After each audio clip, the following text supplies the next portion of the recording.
এই দায়িত্বটা প্রথমে আপনাদের করা উচিত। আমরা আশা করি এটাই আমরা বলতে আসছি। আমরা এখানে আপনি দায়িত্ব ছিলেন, আপনি কি এগুলো জানেন না? রোগী কেন ভোগান্তিতে পড়বে? 3টা জায়গায় গেছে তো,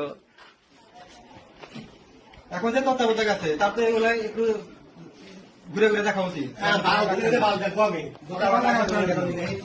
আপনারা রাখার পরে কেন?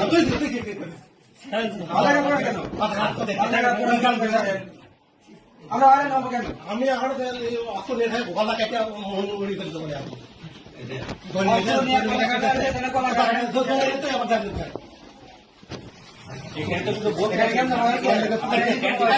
আমার কোথায় থেকে কালকে আমার সেটা আজকে বলা হয়েছে, আজকে আপনি বলা হয়েছে পালাইতে